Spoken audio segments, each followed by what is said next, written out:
Companies operating in today's global economy really need to get an understanding of the international geopolitical risk landscape. At Infortal Worldwide, we work with our clients on solving risk before it starts. Welcome to the Riskology podcast, where we're looking at managing business risk globally and really understanding the geopolitical risk landscape. All right, welcome everyone to Riskology by Infortal 2025 edition. We made it. We are here. It's officially the quarter century mark. And we thought we would kick off the year by going through the top 10 geopolitical risks for companies to consider as you start to embark on your game plan and strategic plans for 2025, what you should be considering. I'm joined here, of course, with my co-host, Dr. Ian Oxnevad, and we're going to break down this top 10 list for you. So Ian, right off the bat, number one on the list, global conflicts. Well, Happy New Year, first of all, to all of our listeners. I think if you're looking at 2025, it's looking risky, but upbeat. If you look at the business sentiment, certainly in the U.S., it is upbeat. There is a lot going on. We do have a change in administrations. We have some glimmer of hope when it comes to the Ukraine conflict. But we also have some kind of surprising areas of geopolitical concern when it comes to conflict. There's been talk about the Panama Canal lately. You have the ongoing war in the Middle East. You have talks about the U.S. taking over Greenland. So global conflicts, it's going to be a theme for this year. If you look at just the different hemispheres, you have major tectonic dynamics taking place right now that's going to affect pretty much everything from state actors, sanctions, tariffs, to non-state actors, hack attacks, potential appropriation, supply chains being lengthened arbitrarily due to geopolitical concerns. So if you're going to look at the top of the umbrella for this year, you're really looking at conflict as being one of the key drivers, because this is going to affect literally everything else, from taxation to supply chains to critical mineral availability to energy, and obviously all of that affects inflation. So from top to bottom, you're going to see conflict sort of driving things, even if it's not an out-and-out multi-front world war. Conflict and combat are different things. So if you look at the conflict, it is going to be driving all these different subsidiary issues. Yeah, thinking of it as the umbrella issue, I think within this top 10 list, I think is really important, because you could argue that most everything on this list, if not every item, is sort of related, at least indirectly, to the global conflicts that are happening around the world. All right, so that brings us to number two, U.S. China Trade Wars. So the trade wars are going to be heating up. Certainly with the incoming Trump administration, you do have discussions of tariffs. And also right now you have a number of things going on the Hill in Congress to restrict investment into China, specifically in key technologies. Just today, China announced that it was going to restrict U.S. shipping access to one of its major ports. So you do have U.S. China trade being one of those factors. And what that's going to do is that's going to push companies to look elsewhere for imports and exports. On the U.S. side, you're going to be looking at supply chains elsewhere. With some of the incoming tax changes, potentially you're going to be looking at reshoring, nearshoring. On the Chinese side, even, you're going to be looking at more investment potentially in the region for export markets, as well as cultivating a domestic market. So you do have a number of factors going on with U.S. China trade that's going to affect trade far afield, everything from greenfield investment near to markets in Europe and the U.S., but also things for raw materials, you name it. Because most of the world is actually intra-firm trade. That's most of the trade dynamic that takes place with companies trading with themselves, essentially. So if you think about manufacturing and assembly, etc., everything that takes place between the U.S. and China, as that starts to become more decoupled, you're going to see spillover into new markets and new supply chain areas that you just hadn't seen before. Yeah, and I think this issue is one of the areas where we'll see some activity right away as soon as the new administration takes shape and comes into power. I think that U.S.-China relations, more broadly than just trade, is also an area that I think could be significant to watch in 2025. Of course, in the South China Sea, the situation with Taiwan, again, probably going back to number one, global conflicts, but the potential for conflict there is still sort of the backdrop for all of this. So I think that's really going to be an area to watch. And with so much commerce and trade going on between the U.S. and China, it's really going to have an impact across the board, not just for those that are directly importing or exporting, but the knock-on effect there is pretty huge. So that's why it's number 2 on the list. Closely related, but not just with China, is supply chain risk. We've covered that heavily in 2024, and I don't see that one really going away. What are your thoughts, Ian? I think supply chains are going to become more complicated. I think if we haven't hit on this already, the globalization, quote unquote, that we all talked about during the 90s and 2000s, that's long dead. Right now, you're looking at changes in energy, you're looking at different minerals availability, you're looking at mandates in Europe to examine supply chains for human rights abuses and environmental factors. Energy is obviously part of a supply chain that underpins everything else. You're going to be looking at shifts in that. Trade routes, Africa is going to benefit from the Middle East's loss, thanks largely to the Houthi issue and attacks on shipping. So if you think about all these different things, supply chains, it's kind of a free-for-all right now. And there's no real clear safe haven for where to go, where to invest, or where to find your third-party suppliers. So I think depending on your industry, you're going to be faced with a lot of third-party vetting that's going to be taking place this year as you try to circumvent some of these supply chain gridlocks. You're going to see an increase in lobbying, obviously, with certain markets. There's talks about tariffs between the U.S., Canada, and Mexico. There's even chatter about merging with Canada. From a supply chain standpoint, if you think about that, that would change the world significantly if that did happen. Everything from energy to minerals, as well as market size. So, there's a lot going on with supply chain. It kind of goes along with conflict because globalization is not really a thing. We like to say that it is, but the geopolitics always comes before the trade and the supply chains. And that's what countries are constantly jockeying for. It has never changed since the spice trade between India and Venice. It just has not. Yeah, and this is definitely an area where I think it makes sense to pause for a moment and just focus on supply chain risk, because this is an area where we as a company, Infortal Worldwide, can really help you unpack what your supply chain risk might look like.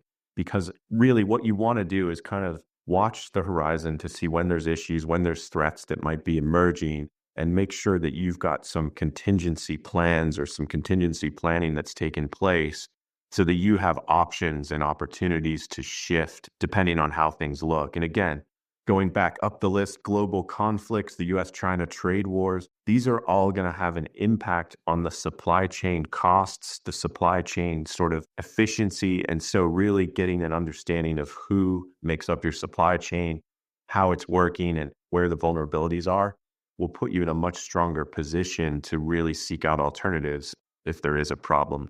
Okay, so shifting directions to a certain degree, and this number 4 on the list can look a lot different depending on where you are in the world, but social unrest and terrorism is definitely something to be mindful of in 2025. Yeah, unfortunately, the U.S. and a few other places have already experienced terrorism this year.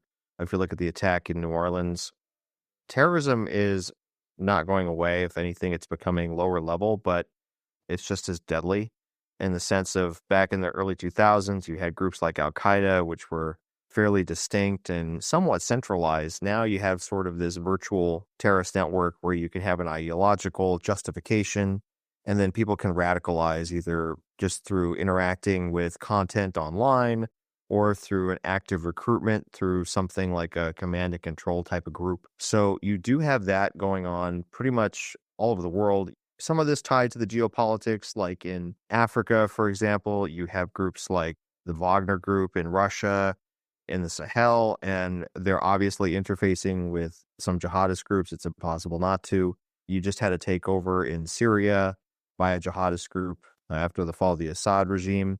So unfortunately, that's not going to go away. It's somewhat here to stay for the moment.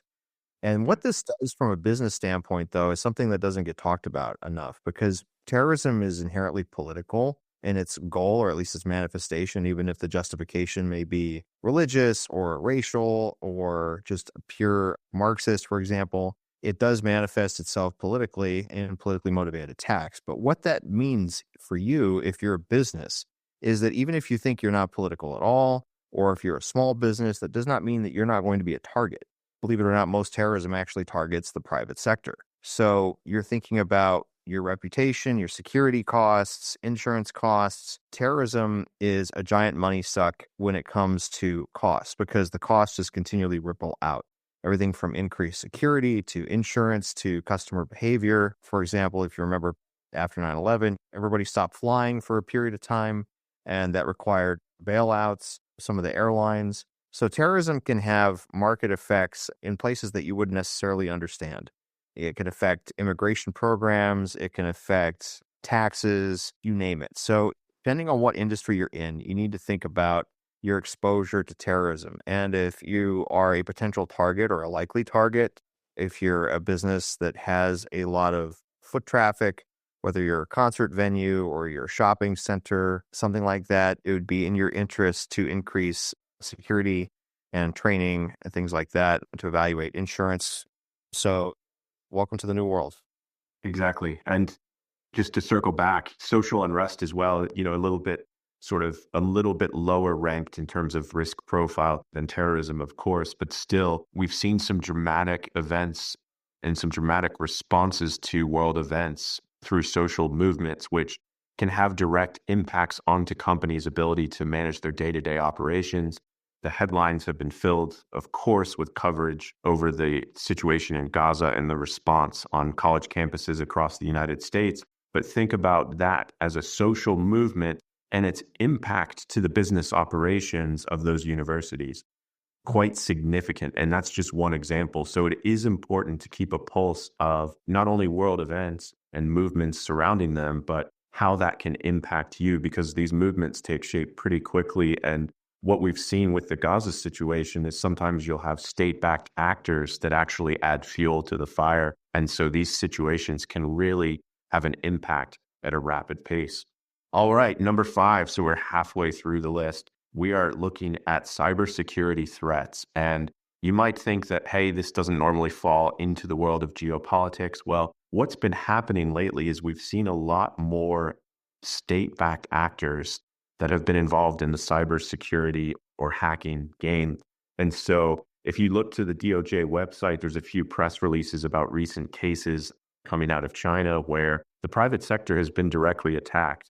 It's kind of interesting because a lot of times it's somewhat hidden in terms of who's actually doing this work. And so that'll be something to watch. I think we've seen increased activity across Europe, particularly in the Baltic region, and that sort of sourced out of Russia.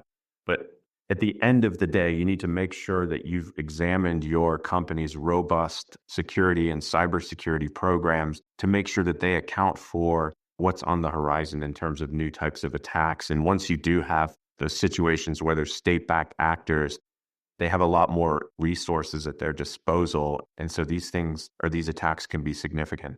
All right, number 6 on the list is economic espionage. I'll toss that one over to you, Ian.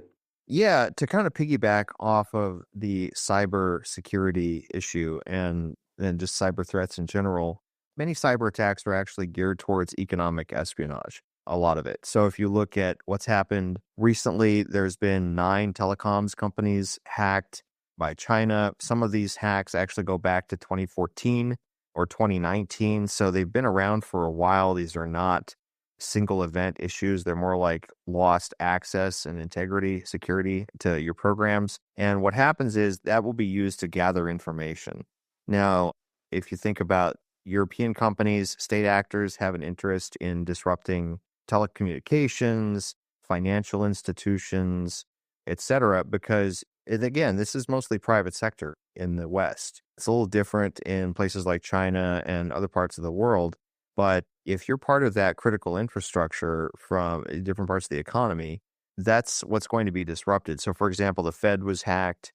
Economic espionage, it's kind of a broad term. A lot of people, when they think of that, they think of trade secrets being stolen. And that does happen. Obviously, you do have disgruntled employees. You can have cyber attacks. You can have bribes, etc., where someone walks in with a flash drive and they walk out with intellectual property. But a lot of it takes place over time.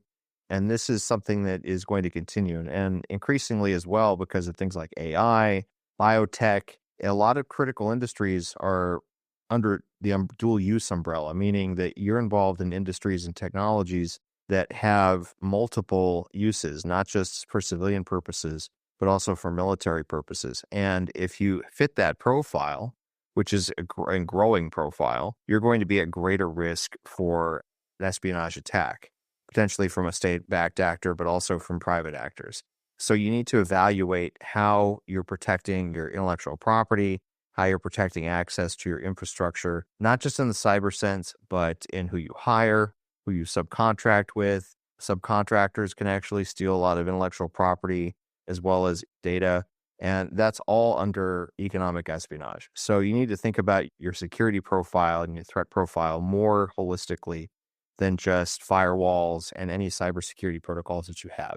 Because An element here is key. I mean, it really comes down to knowing what's going on in your house, who's doing what, and making sure that you're looking out for any suspicious behavior. It comes down to the human element in most cases when you're talking economic espionage, which makes it a fascinating area of study, but a risk that I think is going to be more pronounced in 2025. Absolutely. All right, number 7 on the list is shifting regulatory environment. Now, this is probably the most legal sounding item on the list, but I think one of the most important because there's an emerging dynamic that's taking shape. You know, in 2024, we had elections taking place across the globe, of course, here in the United States, but really over half of the world went to the polls last year. And so we're just now starting to see the impact of that situation. And in 2025, as some of the key administrations start to take shape and implement their agendas, you're going to see a lot more regulation, a lot more shifts in focus that will really have an impact to a lot of businesses and really can impact your bottom line significantly. But what's interesting is because you've got some competing administrations across the globe, you're starting to see some competition amongst the regulations. And so it's important to not only understand what the regulatory landscape is looking like here in the US, but also understanding, particularly with Trump, how his regulatory agenda will then impact regulation overseas. And so making sure that you can understand how that can impact your business, some of the knock-on regulatory effects. So what does that mean? It means that compliance teams, legal teams, regulatory affairs teams will be very busy in 2025. All right, number 8 on the list, AI governance. Yes, AI governance. So you are living in the middle of an AI sort of quote unquote space race right now. Multiple countries, multiple blocks are all trying to become the leader in AI. And what's interesting about that, AI is going to go in different directions depending on who cultivates it. And this is going to look different depending on what industry you're in and also what country you're in. But AI governance is going to be a consistently evolving thing. And there's going to be 3 sources of AI governance. One is going to be from the industry itself, where you're just going to have norms sort of naturally emerge. You're also going to see top-down regulation, whether it be in legislative form or potentially just through executive action in the U.S. or from independent regulators. And you're also going to see demands, increasing demands from the general population for economic reasons, job protections, safety, et cetera. So AI regulation is going to be kind of an ongoing thing. But again, it does tie to the geopolitical aspect because everyone wants to be the first. AI itself is even more complicated because just the way the technology evolves, as it grows and as it adapts, it could pose its own unique safety issues aside from it being used as a tool. So it's going to be a fascinating area to watch. It's something to think about depending on what industry you're in. Think about how AI may affect you, especially from a regulation standpoint, but also from a cost standpoint, even a cybersecurity vantage point. If you think about it, AI lowers the bar, lowers the skill level needed to actually create a program to hack. So if you think about it from a security standpoint, AI is going to be important to you that way, even if you have very little to do with computers. So this is going to be an evolving area. It's going to be fascinating to watch. Yeah, and I think, the space race scenario that you mentioned is fitting. There's definitely an AI arms race that's kicking off that's really already underway. And I think what's interesting there and sometimes lost in a lot of the conversations surrounding AI is the fact that as the technology and as the tools progress, there's going to be a need for more infrastructure to support AI governance or AI technology, which involves, data centers, power, energy, all of those fundamental issues come into play when you start thinking about AI. So I think it'll be really interesting to watch how that plays out in 2025. All right, number 9 on the list is environmental risk. We thought it would be really important to mention the impact that weather events have been having lately. And some people kind of think, why would environmental risk end up on a list of geopolitical risk issues? Well, if you think about it, when there's significant weather or environmental related events, governments have to step in and take action. And we've seen that play out in the US in a lot of different ways, particularly with hurricanes. But when you start looking across the globe, what you'll see is that a lot of governments are really sort of stretched thin in terms of their ability to respond to these types of events and situations. And so you need to factor that into your business planning. Going back up the list to supply chain risk, some of these environmental issues can have a knock-on effect that can impact your supply chain costs. So you really want to look at what is the potential environmental risks in the regions that impact your business, and how are the governments able to respond in kind if there is an issue. That will probably become more important in 2025 and beyond. All right, and to close out the list, we've got global migration. Yeah, so global migration has become one of the themes politically, not just here in the US, but internationally. And there's a number of reasons for this. Most of them are economic. You are seeing decreased appetite for global migration sort of worldwide, though a lot of the pressures for the migration in terms of the push factors are going to remain. But this creates a lot of economic dynamics that don't get a lot of attention. The US, for example, over the past 4 years, you saw an increase of, I think, 11 million or 10 million. The numbers vary. But if you think about what that does to housing costs, consumer prices, and pressures, that's very significant. You see that in major cities, but you've also seen it along the border. You've seen it in the European Union, as well as other parts of the world, like in the Gulf, in the Middle East, UAE, et cetera. So this is a dynamic that the push factors might remain, but the political appetites in a lot of the countries that receive migrants, typically that might change significantly in 2025. So if we're thinking in terms of legal versus illegal immigration or migration, you're going to see that differently depending on what industries that you're in. If you're in agriculture, for example, the challenges you're going to face are going to be very different from what you're going to be seeing in the tech sector, for example, as different visas and sort of norms get challenged and changed this coming year, not just in the US, but abroad. Yeah. And, when you think of global migration across the planet, circling back to number 1 on the list, global conflict ends up being a major source of a lot of the migration patterns that you end up seeing. So again, it's all interrelated if you look through this list. And going back to where we started, global conflict really is the umbrella sort of issue in 2025 that can have an impact really all the way down this list that we've just featured. So before we close it out, we thought we would highlight what are some of the things that you can do for your company in 2025 to really prepare your team to face these issues and really avoid the threats that are associated with some of the items on this list. And really, it all starts with establishing a global risk assessment of your firm to understand what your global risks are, what your risk exposure or your pain points are in terms of, if you think of supply chain, do you have a true understanding of what that looks like and the nuance and all of the different players that are involved? Establishing that baseline risk assessment is really important because that shows you where you're at today and where you might have vulnerabilities. Once you've got that assessment completed, then you want to conduct some contingency planning. And, Ian, you mentioned a lot of these different issues can look different depending on what industry that you're in. Same goes for contingency planning. For the larger financial institutions, obviously that's going to involve stress testing, looking at things like liquidity and sort of what your investment portfolio looks like. If you're an import-export, you're going to focus heavily on the supply chain impact. But what you want to do is really examine what your risk profile looks like, what the potential for risk events are in 2025, and then what you can do to mitigate those risks through making moves in terms of alternative plans. And that'll really put you in a stronger place to move forward in the event of something happening. And then the final thing that is really critical is making sure that you provide some training to your team, particularly at the board level, but also for your entire group, because if you're examining these issues in a vacuum and you're not sort of sharing this knowledge across the institution, then it makes it harder when you do need to put a contingency plan in place to get everyone on board. Similarly, you want as many people as possible to be able to potentially spot emerging issues and risks. And so for that to happen, you need to make sure, as an example, in the case of economic espionage, that your entire team knows what that is, knows what it looks like, and knows when to sort of report different types of behavior that could allow you to catch those types of problems before they occur.